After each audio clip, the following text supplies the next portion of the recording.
But why is it that we think that normal Christianity is mundane? Because here, you found the book of Romans, chapter 12. Let's look at it from God's point of view. Romans chapter 12, look at verse 11. Romans 12:11 says this: never be lacking in zeal. Wait a minute, whoa. Never? You got to be kidding me. Is that a typo? Is that just, that's just a spiritual thing. That's not real. No, God's word is him speaking. In God's point of view, he said, never be lacking in zeal, but keep your spiritual fervor serving the Lord. Now, I put in your notes a couple of alternative translations of this. Look at this. In the New Living Translation, it says it this way: never be lazy. See, it takes work. It's that way with any relationship in your life, in a friendship. Isn't it exciting when you first meet somebody and you love spending time together and you're all excited, and over time it just becomes passé. Old hat. That's just so-and-so.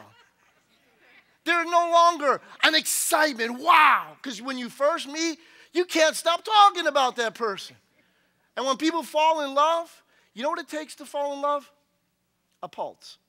That's about it. The issue is staying in love.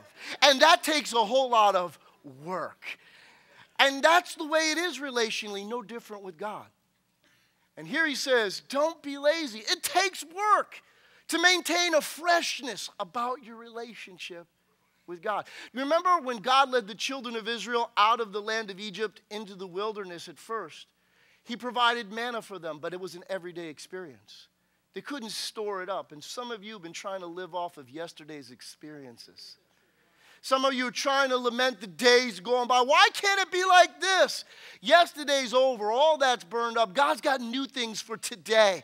There's fresh manna for this day. But guess what? It requires you getting up and going out like you did before and gathering it. Why? Because give us this day our daily bread. So we have to retain that passion. He says, never be lazy, but work hard and serve the Lord, listen, enthusiastically.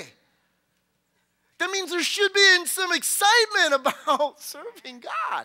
But why is it half the time it's like somebody asks you to do something? Oh, all right, I'll do it.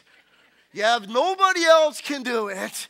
No, serve the Lord enthusiastically. Look what he says. Look at this. Amplified version says it this way: never lag in zeal and earnest endeavor. Be aglow and burning with the Spirit, serving the Lord. I love that, burning with the Spirit. You got to keep the fire burning, my friends. You got to keep the flame burning inside of you. That's the word for some of you today. It's time to stir up the fire and get it back. Some of you all need to get it back. Some of you need to fan it to flames. But listen, he said what? He says it says again, be aglow and burning with the Spirit, serving the Lord. Look at this in the Message Bible. I love it. Message Bible says it this way: don't burn out. Keep yourselves fueled and aflame. In other words, God said the responsibility of staying on fire is yours. And God is calling us to this because why? If you're taking notes, listen. Follow along with me. Passionate Christianity is supposed to be the norm, not the exception. Passionate Christianity is what God says is supposed to be normal.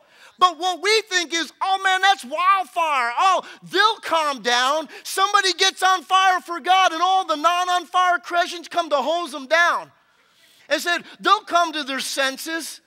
Oh yeah, I used to be excited like that once, but you'll come down off of that.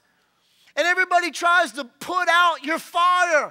But God says normal Christianity is passionate Christianity. Normal Christianity is when your zeal and your fire is burning. And God said that's our responsibility. That's what God calls normal.